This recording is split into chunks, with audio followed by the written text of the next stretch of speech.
Hi, ഇന്നത്തെ നമ്മുടെ recipe പാർട്ടികൾക്കും അതുപോലെ ഗസ്റ്റൊക്കെ വരുന്ന സമയത്തും എളുപ്പത്തിൽ ഉണ്ടാക്കാൻ പറ്റിയിട്ടുള്ള നല്ലൊരു സ്വീറ്റ് റെസിപ്പിയാണ്. അപ്പോൾ ഇത് നമുക്ക് ചൂടോടെയും കഴിക്കാം, അതുപോലെ തന്നെ ഫ്രിഡ്ജിൽ വെച്ചിട്ട് തണുപ്പിച്ചിട്ടും കഴിക്കാം. അപ്പോൾ ഡെസേർട്ടായിട്ടും ചൂടോട് കൂടിയിട്ടൊക്കെ സെർവ് ചെയ്യാൻ പറ്റിയിട്ടുള്ള നല്ലൊരു റെസിപ്പിയാണ് കേട്ടോ ഇത്.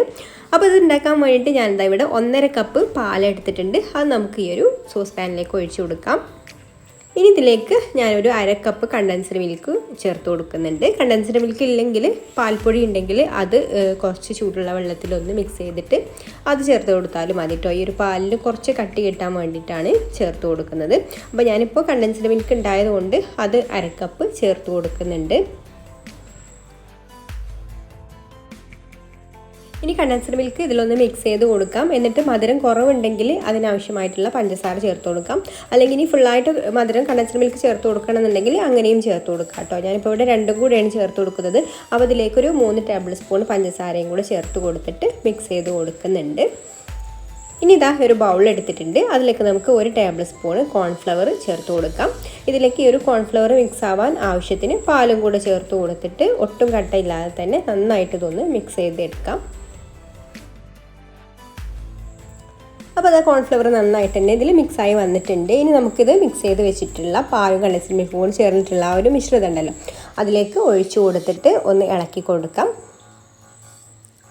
എന്നിട്ട് നമുക്ക് സ്റ്റൗ ഓണാക്കിയിട്ട് അതിൽ വെച്ച് കൊടുത്തിട്ട് ഇതൊന്ന് തിളപ്പിച്ചെടുക്കണം. അപ്പോൾ അത് തിളപ്പിച്ചെടുക്കുമ്പോൾ കൈയെടുക്കാതെ ഇതുപോലെ ഇളക്കിക്കൊണ്ടിരിക്കണം കേട്ടോ. അല്ലെങ്കിൽ കോൺഫ്ലവറൊക്കെ ചേർത്തത് കാരണം അടിയിൽ പിടിക്കാൻ സാധ്യതയുണ്ട്. അപ്പോൾ ഇതുപോലെ ഇളക്കിയിട്ട് തന്നെ തിളപ്പിച്ചെടുക്കാം. പിന്നെ നിങ്ങൾക്കൊരു വീഡിയോ കണ്ടിട്ട് ഇഷ്ടമായിട്ടുണ്ടെങ്കിൽ ഒന്ന് ലൈക്ക് ചെയ്യാൻ മറക്കരുത്. അപ്പോൾ അതാ നമ്മുടെ കോൺഫ്ലവറും പാലും എല്ലാം കൂടെ ചേർന്നിട്ടുള്ള മിക്സ് ഇതാ ഇവിടെ നന്നായിട്ട് തിളച്ച് വന്നിട്ടുണ്ട്. അപ്പോൾ തിളച്ച് കഴിയുമ്പോൾ കുറച്ചൊന്ന് ഇത് തിക്കായിട്ട് വേണ്ടിട്ടോ, ഒരുപാട് അങ്ങ് കുറുകി വരില്ല, പുഡിങ്ങിൻ്റെ ഒന്നും മാതിരി ഈ ഒരു പരുവത്തിലാണ് കേട്ടോ നമുക്ക് കിട്ടേണ്ടത്. കുറച്ചൊരു കട്ടിയിലുള്ള ഒരു ലിക്വിഡ് ഫോമിലാണ് കിട്ടേണ്ടത്. ഇനി ഇതാ ഞാനിവിടെ ഒരു 6-7 സ്ലൈസ് ബ്രെഡ് എടുത്തിട്ടുണ്ട്. അപ്പോൾ ബ്രെഡിൻ്റെ കണക്കൊക്കെ നമുക്ക് എത്രയാണോ വേണ്ടത് അതിനനുസരിച്ചിട്ട് എടുക്കാം. എന്നിട്ട് ഇതാ മിക്സിയുടെ ഒരു ജാർ എടുത്തിട്ട് അതിലേക്ക് നമുക്ക് ബ്രെഡിനെ ഇതാ ഇതുപോലെ ചെറുതായിട്ടൊന്ന് പിച്ചിയിട്ട് ഇട്ട് കൊടുക്കാം. ചെറിയ ചെറിയ പീസാക്കിയിട്ടൊന്ന് ഇട്ട് കൊടുത്താൽ മതി കേട്ടോ. എന്നിട്ട് ജാർ അടച്ച് വെച്ചിട്ട് ഇത് നമുക്കൊന്ന് പൊടിച്ചെടുത്തിട്ട് വരാം. ഒരുപാട് ഫൈനായിട്ടൊന്നും പൊടിച്ചെടുക്കേണ്ട ആവശ്യമില്ല. കുറച്ചൊരു വലിയ തരിയോട് കൂടിയിട്ട് ഇതുപോലെ ഒന്ന് ജസ്റ്റ് ഒന്ന് ക്രഷ് ചെയ്തെടുത്താൽ മതി. എന്നിട്ട് ഇതാ ഞാൻ ഈ ഒരു ബൗളിലേക്ക് മാറ്റിയിട്ടുണ്ട് നമ്മുടെ ബ്രെഡിൻ്റെ ക്രംസ്. ഇനി നല്ലൊരു ഫ്ലേവർ കിട്ടാൻ വേണ്ടിയിട്ട് ഇതിലേക്കൊരു 1/4 ടീസ്പൂൺ ഏലക്കാപ്പൊടിയും കൂടി ചേർത്ത് കൊടുത്തിട്ട് ഒന്ന് മിക്സ് ചെയ്ത് കൊടുക്കാം. ഇനി ഇത് കുഴച്ചെടുക്കാൻ വേണ്ടിയിട്ട് നമുക്കിതിലേക്ക് പാലോ കണ്ടൻസ്ഡ് മിൽക്കോ എന്തെങ്കിലും ചേർത്ത് കൊടുക്കാം.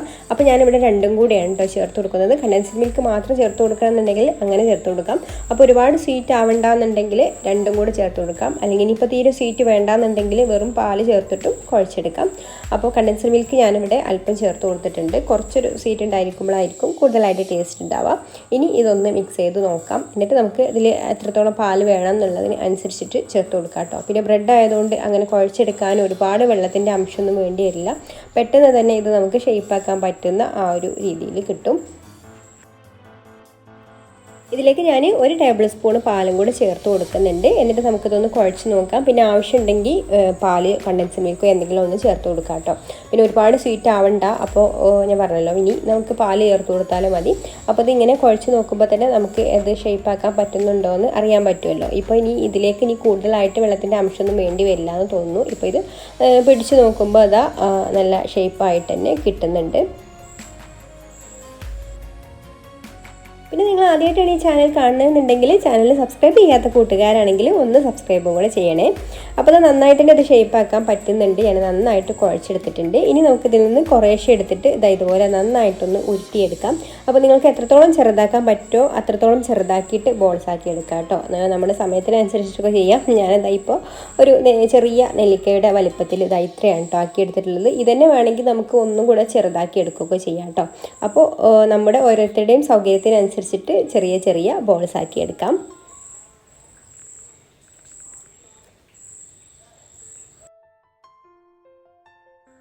അപ്പോൾ അത് അത്രയും ബ്രെഡ് പൊടിച്ചെടുത്തിട്ട് നമുക്ക് ഇത്രയും ബോൾസാണ് കേട്ടോ ഉണ്ടാക്കിയെടുക്കാൻ പറ്റിയിട്ടുള്ളത്. ഇനി സ്റ്റൗ കത്തിച്ചിട്ട് നമ്മളിതാ ഇതുപോലൊരു ഒരു ഫ്രൈ പാൻ അടുപ്പത്ത് വെച്ചിട്ടുണ്ട്. അതിലേക്ക് 1 ടേബിൾ സ്പൂൺ ബട്ടർ ഇട്ട് കൊടുത്തിട്ട് ഒന്ന് മെൽറ്റാക്കി എടുക്കാം. അൺസാൾട്ടഡ് ബട്ടറാണ് കേട്ടോ എടുത്തിട്ടുള്ളത്. ഇപ്പോൾ ഇതാ നമ്മുടെ ബട്ടർ ഇവിടെ മെൽറ്റായി വന്നിട്ടുണ്ട്. ഇനി നമുക്ക് നമ്മൾ ഉണ്ടാക്കി വെച്ചിട്ടുള്ള ബ്രെഡിൻ്റെ ബോൾസൊക്കെ ഇതിലേക്ക് ഇട്ട് കൊടുത്തിട്ട് ഒന്ന് ഷാലോ ഫ്രൈ ചെയ്തെടുക്കാം. ഇത് നിങ്ങൾക്ക് വേണമെങ്കിൽ ഇനി ഓയിൽ ഒഴിച്ചിട്ട് അതിലേക്ക് കുറച്ച് കൂടുതലായിട്ട് ഓയിൽ ഒഴിച്ചെടുത്ത് അതിൽ ഡീപ്പ് ഫ്രൈ വേണമെങ്കിലും ചെയ്തെടുക്കാം കേട്ടോ. മുക്കി പൊരിക്കുന്ന ആ ഒരു രീതിയിലും ചെയ്തെടുക്കാം. അപ്പോൾ ഏറ്റവും നല്ലത് ഇതുപോലെ ഷാലോ ഫ്രൈ ചെയ്തെടുക്കുകയാണ്. ഡീപ്പ് ഫ്രൈ ആയാലും കുഴപ്പമൊന്നുമില്ല. പിന്നെ ഈ ഒരു ബട്ടറിലാവുമ്പോൾ ആ ഒരു ബട്ടറിൻ്റെ ടേസ്റ്റും കൂടെ കിട്ടും. അപ്പോൾ ഇത് ഫ്രൈ ആക്കാൻ വേണ്ട 1 ടേബിൾ സ്പൂൺ ബട്ടർ മാത്രമേ ഇതിലേക്ക് ചേർത്ത് കൊടുത്തിട്ടുള്ളൂ. ഇനി നമുക്കിതൊരു ലോ മീഡിയം ഫ്ലെയിമിലിട്ടിട്ട് കരിഞ്ഞു പോവാതെ ഇതുപോലെ ഒന്ന് ഇളക്കിയിട്ട് ഫ്രൈ ചെയ്തെടുക്കാം. ഒന്ന് കളറ് മാറ്റി കൊടുത്താൽ മതി. ഒരുപാട് അങ്ങോട്ട് മൊരിഞ്ഞു പോകുന്നു വേണ്ട, ജസ്റ്റ് ഒന്ന് കളറ് മാറി വന്നാൽ മതി കേട്ടോ. അല്ലെങ്കിൽ ഒന്ന് ഹൈ ഫ്ലെയിമിലിട്ടിട്ട് തന്നെ ഒന്ന് കളറ് മാറ്റിയെടുത്താൽ മതി. ഒരുപാട് ഹാർഡായി പോകുമൊന്നും വേണ്ട. പിന്നെ നമ്മളിതിങ്ങനെ ഇളക്കി കൊടുക്കണം കേട്ടോ, അല്ലെങ്കിൽ ഒരു ഭാഗത്ത് തന്നെ നല്ല ബ്രൗൺ കളറായിട്ട് നിൽക്കും ഇളക്കി കൊടുത്തിട്ടില്ലെങ്കിൽ. അപ്പോൾ ഇങ്ങനെ ഇളക്കി കൊടുക്കുമ്പോഴേ ഉള്ളൂ എല്ലാ ഭാഗവും ഒരുപോലെ കളറായിട്ട് കിട്ടുള്ളൂ. അപ്പോൾ അത് ഇത്രയും തന്നെ മതി കേട്ടോ. ഇതിവിടെ റെഡി ആയി വന്നിട്ടുണ്ട്. ഇതിൻ്റെ കളറൊക്കെ ഏകദേശം മാറി വന്ന് ഈ ഒരു പാനിലുള്ള ബട്ടറെല്ലാം ഇത് വലിച്ചെടുത്തിട്ടുണ്ട്. ഇനി നമുക്കിത് മറ്റൊരു പാത്രത്തിലേക്ക് മാറ്റാം. അപ്പോൾ ചൂടോട് കൂടി തന്നെ ഞാനിതാ ഈ ഒരു ബൗളിലേക്ക് മാറ്റിയിട്ടുണ്ട്. ഇനി നമ്മൾ നേരത്തെ റെഡിയാക്കി വെച്ചിട്ടുള്ള ഒരു മിൽക്കിൻ്റെ മിക്സ് ഉണ്ടല്ലോ, അത് ചൂടാറിയിട്ടുണ്ടെങ്കിൽ ഒന്ന് ചൂടാക്കണം കേട്ടോ. നന്നായിട്ട് ചൂടാക്കി എടുത്തതിന് ശേഷം നമുക്കിതിലേക്ക് ഒഴിച്ചു കൊടുക്കാം. ഈ ഒരു മിൽക്ക് ചൂടുണ്ടെങ്കിൽ മാത്രമേ ഉള്ളൂ കേട്ടോ ഇതൊന്ന് സോഫ്റ്റായിട്ട് കിട്ടുള്ളൂ, അതുപോലെ നല്ല ടേസ്റ്റി ആയിട്ടൊക്കെ കിട്ടുള്ളൂ. പിന്നെ ഇത് കുറച്ച് സമയം കഴിഞ്ഞിട്ട് ഒന്ന് എടുത്താൽ മതി. അപ്പോൾ ഇതൊക്കെ ഒന്ന് ഈ ബോൾസൊക്കെ ഇതിലൊന്ന് മുങ്ങിക്കിടക്കുന്ന ആ ഒരു രീതിയിൽ വേണം കേട്ടോ ഒഴിച്ചു കൊടുക്കാൻ. ഇനി ഇതിൻ്റെ മുകളിലേക്ക് കുറച്ച് ചോപ്പ് ചെയ്തെടുത്തിട്ടുള്ള നട്ട്സും കൂടെ ഇട്ട് കൊടുക്കാം. ഞാൻ പിസ്താഷ്യം ബദാമുമാണ് കേട്ടോ ഇതുപോലെ ഇട്ട് കൊടുക്കുന്നത്. അപ്പോൾ പെരുന്നാളിനൊക്കെ ഉണ്ടാക്കാൻ പറ്റിയിട്ടുള്ള നല്ലൊരു സ്വീറ്റാണിത്. അപ്പോൾ ഇപ്പോൾ മഴയുള്ള സമയമൊക്കെയാണ്. അപ്പോൾ മഴയുള്ള സമയത്ത് ഇത് സെർവ് ചെയ്യുകയാണെന്നുണ്ടെങ്കിൽ ചെറിയ ചൂടോട് കൂടിയിട്ട് സെർവ് ചെയ്യാം. അതുപോലെ സമ്മർ സീസണിലൊക്കെ സെർവ് ചെയ്യുകയാണെന്നുണ്ടെങ്കിൽ ഫ്രിഡ്ജിലൊക്കെ വെച്ച് നന്നായിട്ട് തണുപ്പിച്ചെടുത്തിട്ടും സെർവ് ചെയ്യാം. അപ്പോൾ ചൂടോട് കൂടിയിട്ട് കഴിച്ചാലും തണുപ്പോട് കൂടിയിട്ട് കഴിച്ചാലും ഒക്കെ നല്ല ടേസ്റ്റി ആയിട്ടുള്ള ഒരു സ്വീറ്റാണ് കേട്ടോ ഇത്. അപ്പോൾ എല്ലാവരും ഒന്ന് ട്രൈ ചെയ്ത് നോക്കിയിട്ട് ഫീഡ്ബാക്കൊക്കെ അറിയിക്കണേ.